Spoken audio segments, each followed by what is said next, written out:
We object to the approval this time of the committee report dahil kung sa content nito, Mr. Chair, I think it is consistent doon sa ano din ang ating naging paliwanag kanina. In terms of the process naman, Mr. Chair, nasa section 144 ng ating House Rules na ang pwedeng i-adopt ay resolutions proposing amendments. Pero Mr. Chair, based din sa naging interpellations natin, ay ang ginagawa po natin ay adoption na ng mismong amendments. Proposed amendments to the Constitution. Iba po ito sa ginawa natin last year, Mr. Speaker, March din, 2023, kung saan ang inaprubahan natin ay isang resolution na ang intent ay mag-proceed sa pagbabago ng ating konstitusyon, although that time ay through CONCON. Ngayon, Mr. Chair, as also confirmed by our some resource persons, what we're doing is technically not a CONAS, hindi din siya CONCON, and obviously hindi din ito People's Initiative. This is the fourth mode, at ang ginagawa na po natin ay pag-aproba na ng mga amyenda sa konstitusyon. Also, Mr. Chair, ito naman ay, although I reject the committee report, pero Mr. Chair, I'd like to suggest na lang sa ating committee secretariat na dun po sa last page, part 4, adoption of resolution of both houses, number 7, at least Mr. Chair ay mabanggit po na may mga members ng committee of the whole na nagmanifest ng objections dun sa naunang pag-adopt ng RBH number 7 without amendment. Para for the record, Mr. Chair, ay ma-take note po ito. Yun lang, Mr. Chair. So while we suggest yung ganong pag-edit po ng committee report, pero still, both sa basis ng procedure tsaka content, I object to this. Thank you, Mr. Chair.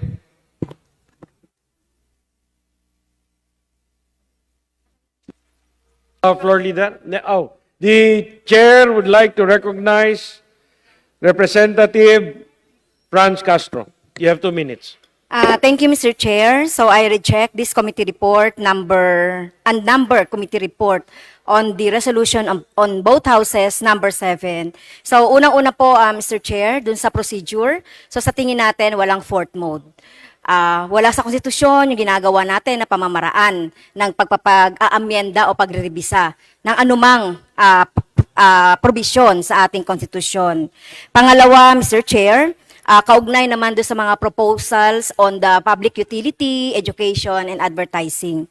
So sa kabila ng pagiging bukas na ng ating ekonomiya, and in fact, pag tinignan po natin sa pag-aaral, empirical data, 6.2% na lang yung yung hindi pa nabubuksan sa ating ekonomiya. Ngunit mababa pa rin ang standard of living o ng pamumuhay ng ating mga mamamayan. Hindi nagdala ng tamang pag-unlad sa Pilipino at hindi nagdulot ng paglaki ng employment at syempre yung pagpababa ng mga presyo at yung mga sinasabi natin na pagtanggal ng korupsyon.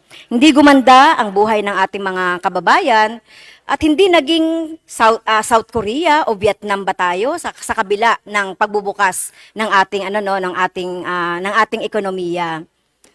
Hindi konstitusyon ang may kasalanan kung bakit ganito ang ating sitwasyon ngayon. Ang dahilan niyan ay yung mga polisiya na ipinatutupad natin sa ekonomiya, sa edukasyon at sa iba pang mga larangan. Hindi rin pinagbibili ang edukasyon. Hindi natin sa palagay natin sa ginagawang amyenda dito sa Article 14 ng ating konstitusyon ay binubuyangyang na natin sa mga foreigner or sa mga alien ang ating edukasyon. Ang edukasyon ay talagang nag-aano ng ating kamalayan sa ating mga kabataan, kaya dapat ito ay pangalagaan po natin. Ganon din po ang naging papel ng advertising. Kaya po, ang kinatawang ito ay tumututol dito sa committee report on the resolution of both houses, number 7. Okay. Mr. Chairman, The chair would like to recognize Representative Gabi Bordado. You have the floor. thank you, Mr. Chairman. Mr. Chairman, the 1987 Philippine Constitution remains unchanged since it took effect 37 years ago. Advocates of charter change point to the country's declining performance across different sectors and industries. They have been attributing the country's bleak economic situation to the supposedly antiquated and restrictive provisions of the Constitution, stating that restrictions on foreign ownership are stemming the flow of vital foreign capital into the country. And while our current grim economic condition falls for urgent responses, is charter change the most immediate course of action we should pursue? Resolution of both houses number 7 introduces the phrase unless otherwise stated by law into some economic provisions in the Constitution as a solution to ease the restrictions set by the Charter. However, Mr. Chairman, this fails to address the myriad other issues that adversely affect our economy and hinder our nation's growth and advancement. While introducing amendments to the economic provisions of the Constitution might result to the country being conducive and welcoming to more foreign capital, it is not a guarantee that it would be the sole key to economic prosperity.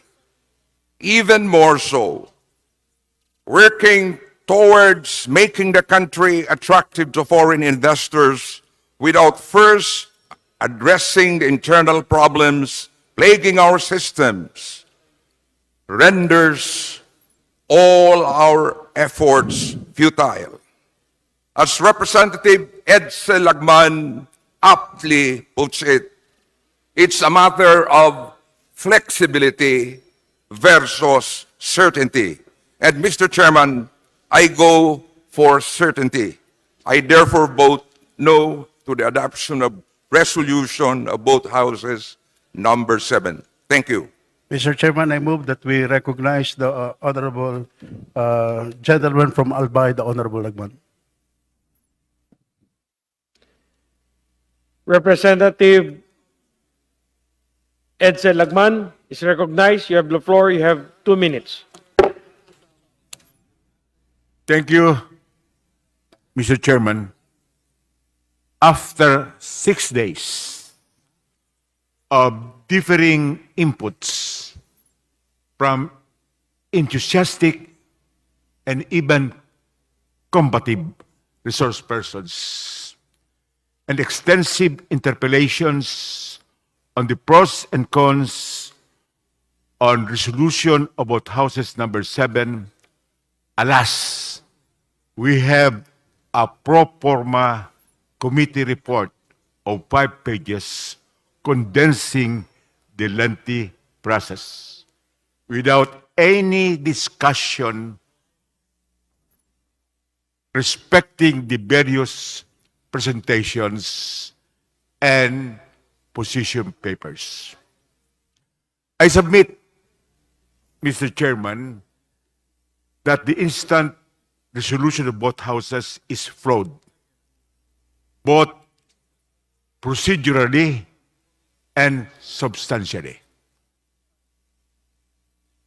Procedurally, because it does not follow any of the 3 modes of amending the Constitution. Not even the holding of a constituent assembly in its traditional sense, because we are not meeting here with the senators, where in a constituent assembly, the legislators, both the representatives and the senators, assemble not as legislators to enact laws, but as members of a constituent assembly to introduce amendments to the Constitution.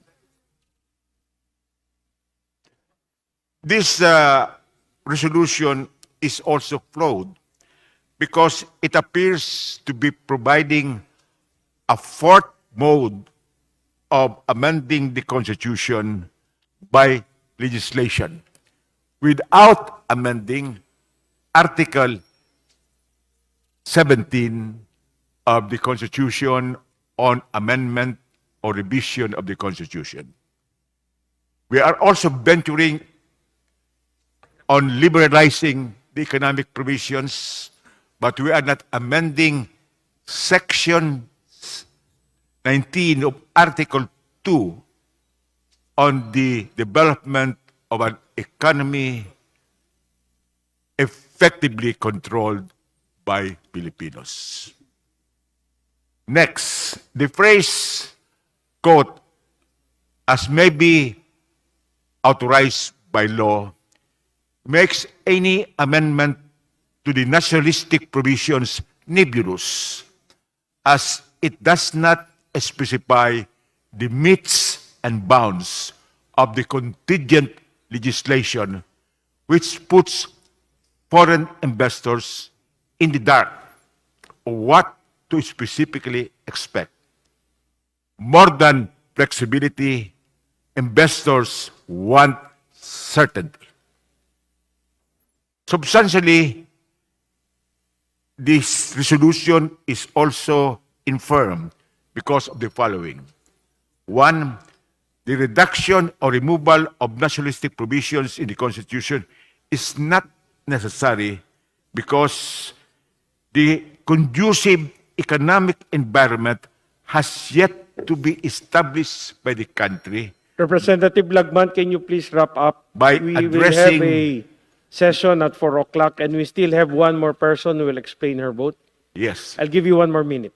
by addressing the problem of ease of doing business, predictability in policies, reduction of official corruption, infrastructure support, internet speed, and lower power costs.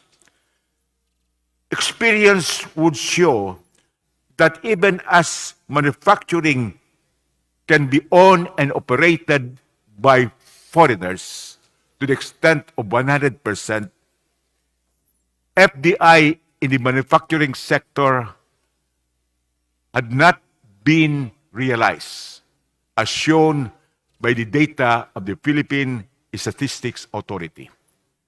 We have also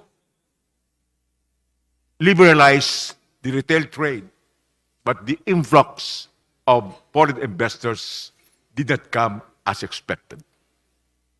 And there are no empirical studies to show in the Philippines that the forecasted increase in jobs, skills development, transfer of technology, and lower cost of services and goods will be realized. For all of these reasons, Mr. Chairman, I vote no. Mr. Your Chairman, leader. I move that we recognize